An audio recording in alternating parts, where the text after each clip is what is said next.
Hola, ¿cómo estás? Quiero brindarte un gran y cariñoso saludo. En primer lugar, estamos muy contentos de que nos has estado acompañando en relación con esta serie temática sobre el libro de la vida del Cordero. Primero, más que nada, hacer una pequeña conclusión con respecto al tema, eh, hacer algunas aclaraciones para finalizar este tema. No sin antes pedir la presencia del Espíritu Santo para que pueda acompañarnos en relación con esto que hemos estado conversando. Así que quiero pedirte que podamos pedir la presencia del Espíritu Santo. Sabemos que siempre el Espíritu Santo nos está acompañando, pero cuando nosotros pedimos su presencia, cuando a través de una oración le buscamos, pedimos que Él también esté con nosotros, eso también nos ayuda. Hombres llenos del Espíritu Santo, personas llenas del Espíritu Santo cometieron errores, errores garrafales, errores de interpretación, errores en relación con alguna lectura bíblica, con muchas cosas. Eh, e incluso con este tema que hemos estado hablando sobre el libro de la vida del Cordero.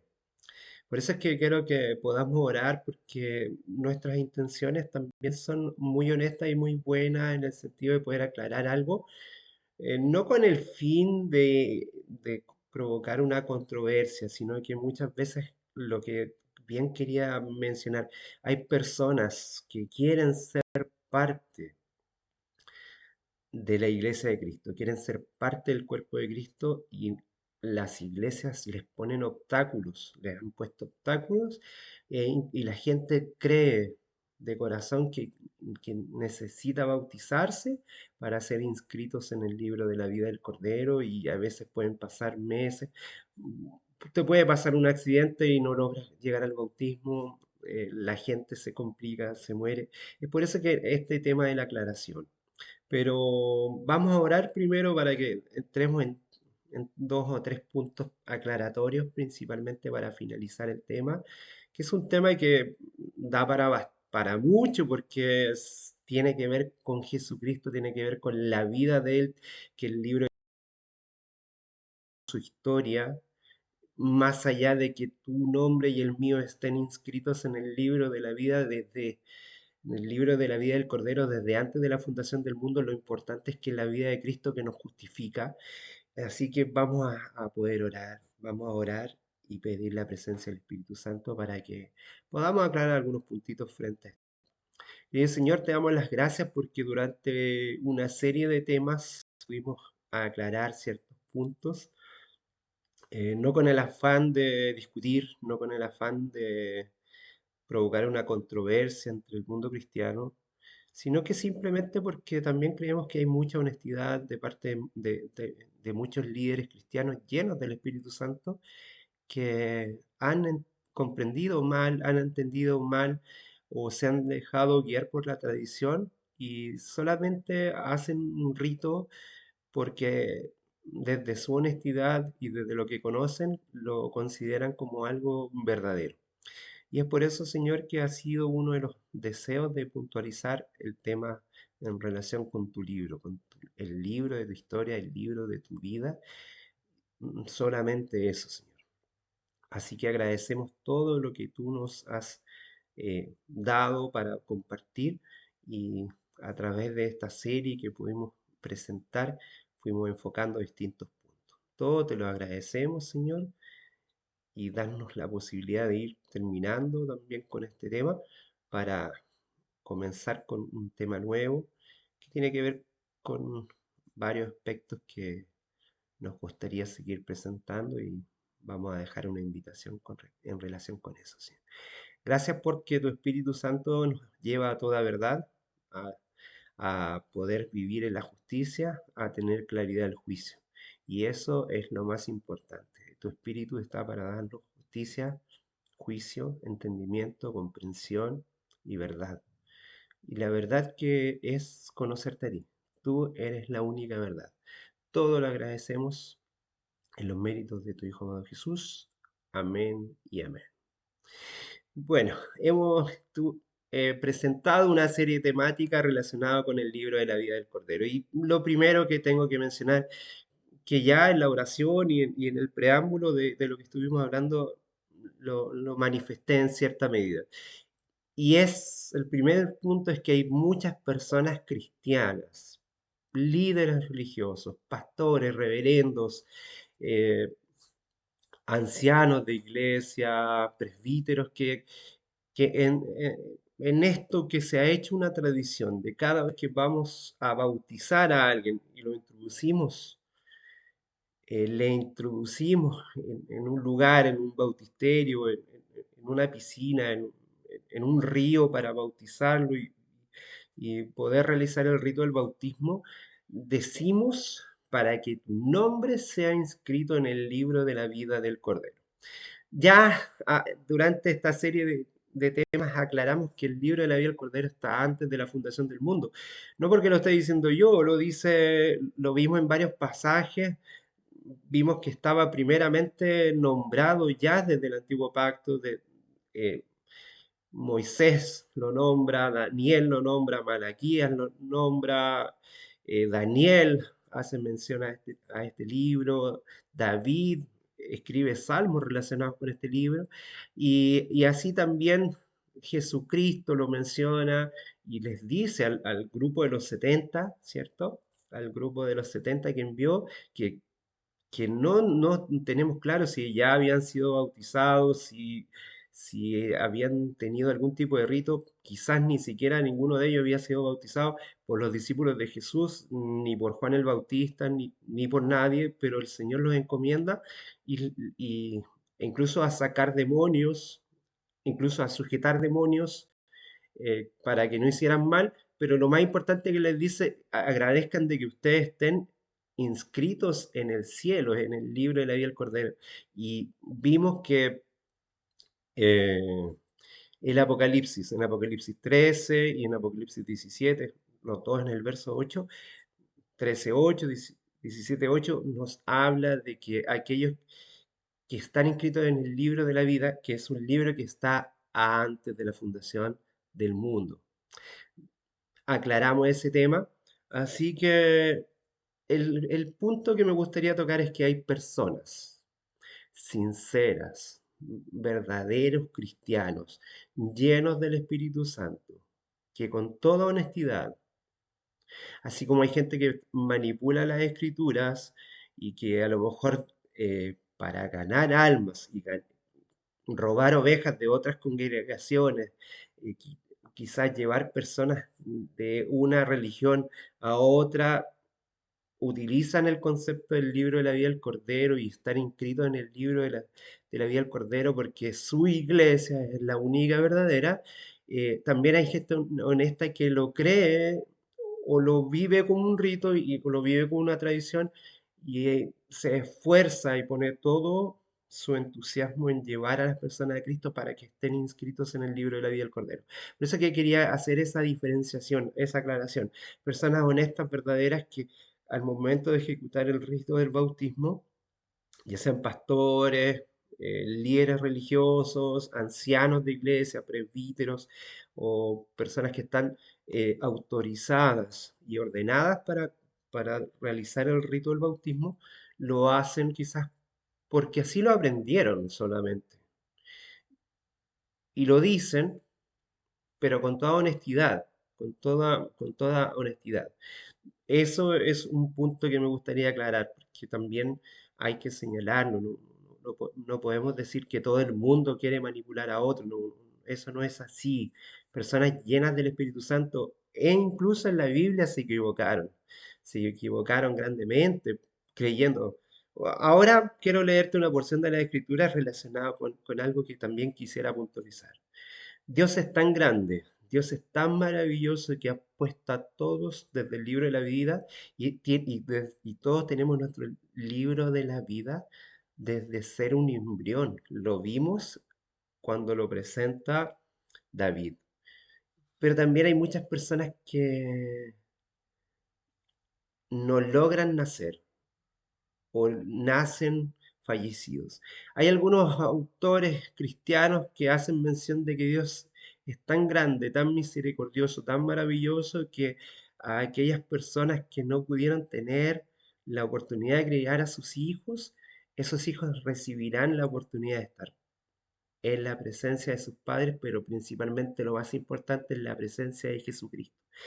Y no quiero remitirme a esos autores porque utilizan elementos de la escritura, pero sí quiero ver en la misma escritura un tema que tiene relación con alguien que tenía esa claridad.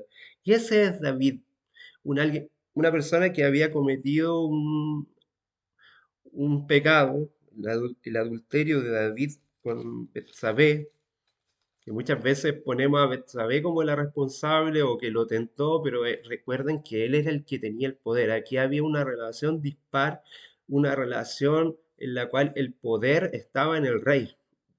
Y aunque Betsabé no hubiese querido, estaba bajo las órdenes de un rey. Y viene en el contexto del capítulo 12, cuando comienza la reprensión de Natán y David se arrepiente. Pero quiero leer desde el verso 15 en adelante para, ojalá tú leas el capítulo 12 completo para conocer el contexto, pero aquí también ya nos habla del contexto del capítulo, o sea, desde el versículo 15 en adelante, dice, y Natán se volvió a su casa después de haber reprendido a David y dice, y Jehová hirió al niño que la esposa de Urías había dado a luz de David y enfermó gravemente.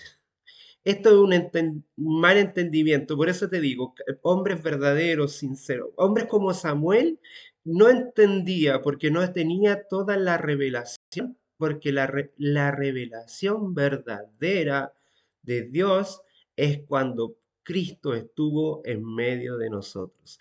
Él vino a representar al Padre. He sido súper majadero con el tema. Juan lo presenta así en el primer capítulo. Nos aclara quién es Cristo, porque él ya lo había visto en el Apocalipsis y nunca vio al Padre, porque nadie ha visto al Padre. Y en el versículo 18 del el primer capítulo de Juan nos dice claramente que nadie ha visto a Dios. Eso es algo que quizás me lo has escuchado muchas veces, pero tengo que volver a mencionarlo porque a veces tenemos tan inquestado algunas ideas preconcebidas en nuestra cabeza que dice, a Dios nadie le ha visto jamás, el unigénito del Padre, que es Jesucristo, es quien, el que estaba en el seno con el Padre, Él es quien le ha dado a conocer. O sea, nadie ha visto a Dios en ningún momento de la historia. En ningún momento de la historia nadie ha visto a Dios.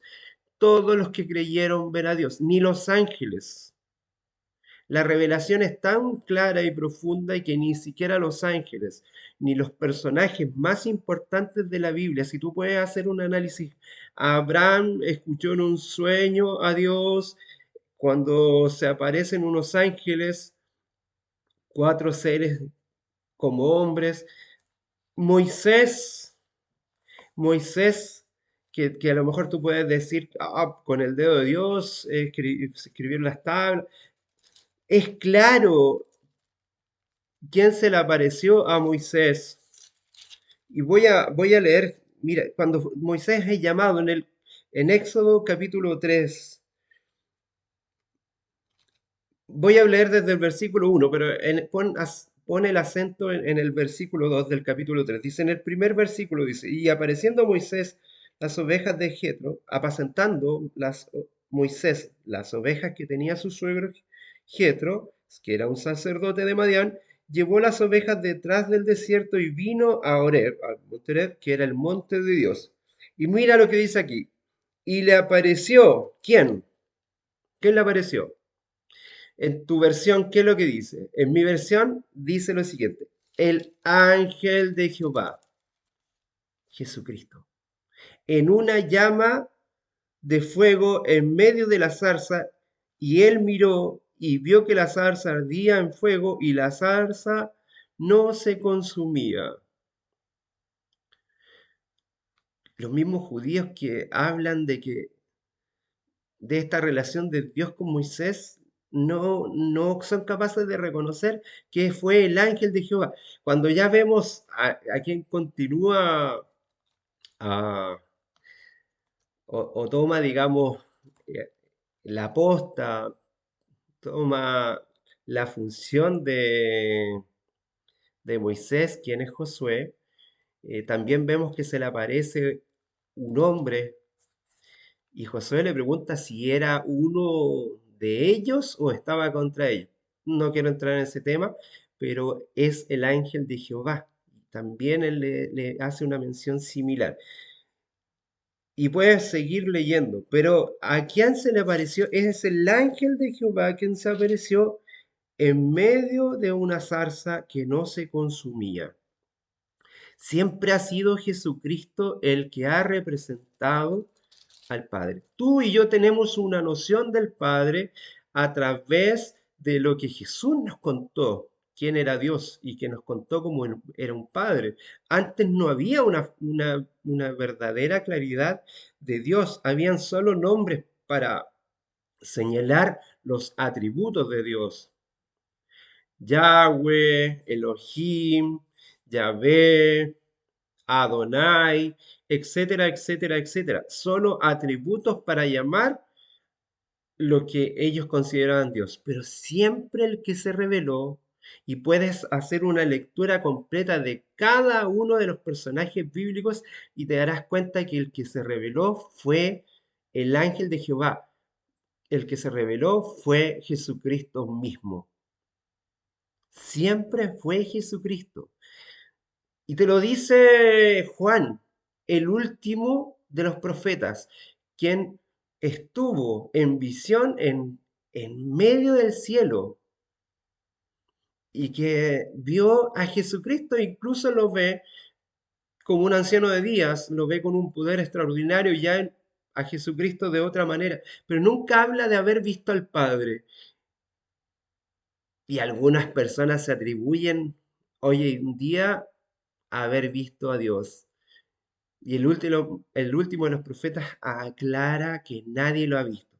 Pero quiero llevarte a Samuel, que era lo que quería mencionarte, sobre lo que estábamos hablando en el capítulo 12.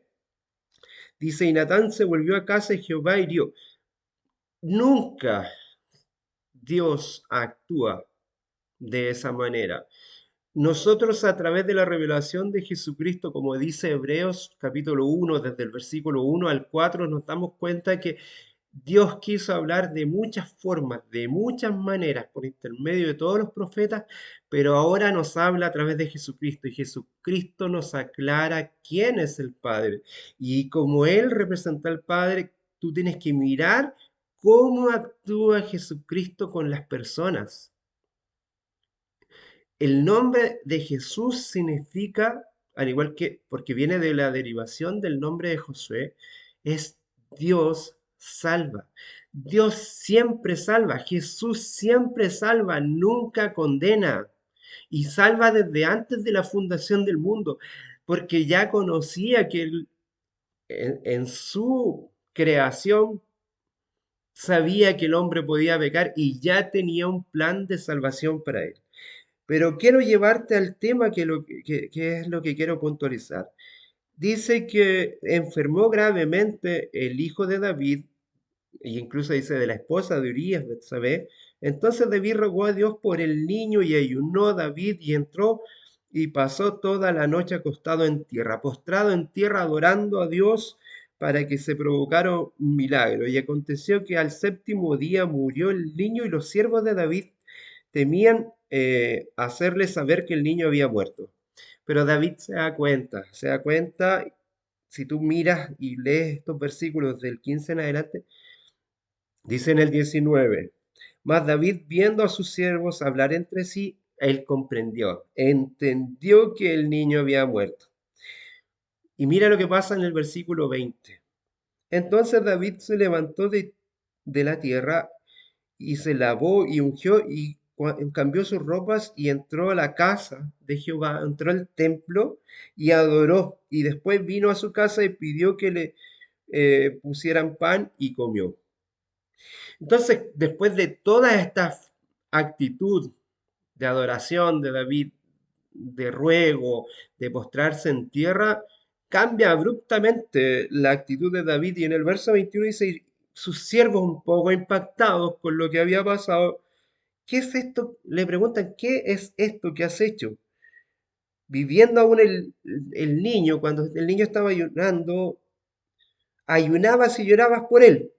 Y muerto el niño, te levantaste como si nada y comiste pan. Aquí es lo que quiero ir puntualizando. Y él respondió, viviendo aún el niño, yo ayunaba y lloraba, diciendo, ¿quién sabe si Dios tendrá compasión de mí para que viva el niño? Mas ahora que ya ha muerto, ¿para qué he de ayunar? ¿Podré yo hacerle volver? Acá viene lo más importante en el verso 23. Dice, yo iré a él.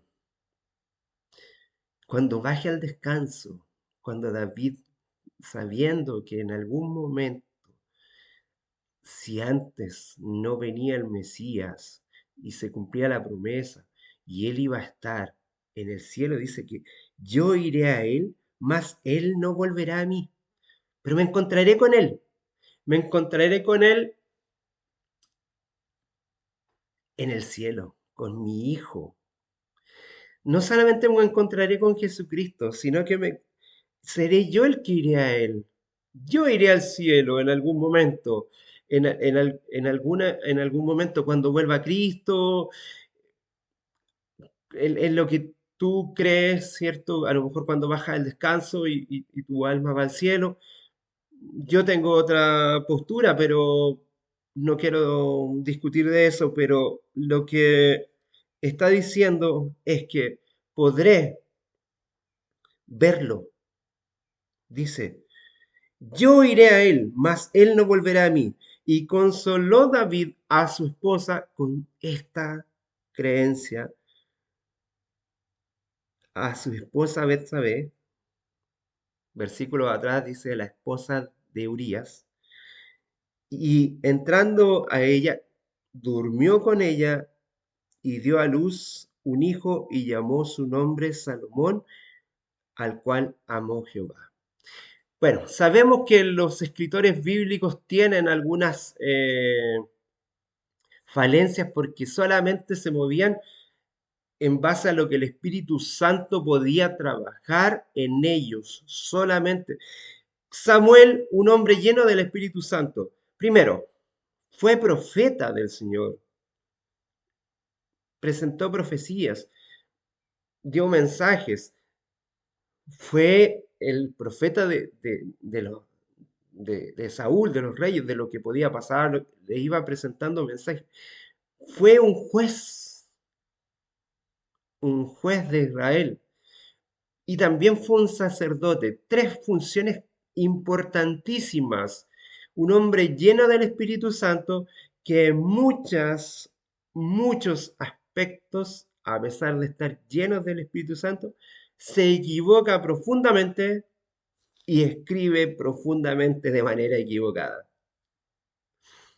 ¿Conoces la historia de David? ¿Conoces cómo él pensaba que su hermano mayor era el que iba a ser rey? Cómo él, a pesar de estar lleno del Espíritu Santo, veía las cosas como un humano y vio en cada uno de sus hermanos al futuro rey de Israel, al futuro rey de Israel. Y a pesar de que fue llamado por Dios, él vio al hermano mayor de David y después ve al segundo hermano de David, este es el rey, al tercer, hasta que llega David y sin tener ningún convencimiento por el Espíritu se da cuenta. Te das cuenta que a pesar de nuestras falencias, el Espíritu Santo puede hacer algo bueno con nosotros, pero hay muchas cosas y esa es mi invitación. Quiero trabajar en un tema porque hay muchos escritos de cada uno de los siervos del Señor, de cada uno de los siervos que malinterpretaron algunas ideas, aún siendo movilizados por el Espíritu Santo, porque el Espíritu Santo, Jesucristo y Dios, los tres no cambian y actúan de la misma forma. Actúan con nosotros en la medida que nosotros les permitimos que actúen en nuestras vidas. Son tan respetuosos con nosotros que ellos, a pesar de nuestros errores, son capaces de movilizarnos a la verdad, pero también permiten, porque ellos no nos manipulan, que nosotros con nuestras creencias, con nuestros errores, con nuestras equivocaciones, podamos estar llenos del Espíritu Santo. Hay hombres y mujeres llenos del Espíritu Santo que a lo mejor hoy día pueden tener doctrinas y creencias equivocadas, pero que a la luz de la palabra, a la luz de Jesucristo, están viviendo en el mandamiento del amor. Por eso te digo, este tema sobre el libro de la vida del Cordero, más los temas que vamos a empezar a desarrollar próximamente, porque hay varias cosas. Y de Samuel hay un tema muy puntual que tiene que ver que lo quiero anticipar. Y lo quiero dejar como una pregunta. ¿Quién inspiró el censo que hizo David? Samuel tiene una postura y el libro de Crónicas tiene otra postura. ¿Fue Dios o fue Satanás quien inspira a David a hacer un censo? Te dejo la pregunta planteada, estúdialo primero y en uno de los próximos capítulos vamos a mirar varios elementos en relación con las escrituras que, por eso te digo, a pesar de que la escritura es la inspiración divina, el Señor respeta nuestras condiciones y sabe que nosotros somos seres imperfectos. Que el Señor te bendiga grandemente, que todo este tema del libro de la vida del Cordero no sea para entrar en una discusión, no sea para atacar a alguna denominación, no sea para atacar a algún líder religioso, algún pastor, algún anciano de iglesia, sino que sea para que tú puedas aclarar el tema y lo puedas conversar con amor, para que lo presentes con amor y a lo mejor esa tradición poco a poco pueda irse disipando y desapareciendo porque tú y yo estamos inscritos en el libro de la vida del Cordero desde antes de la fundación del mundo. Que Dios te bendiga grandemente, gracia y paz.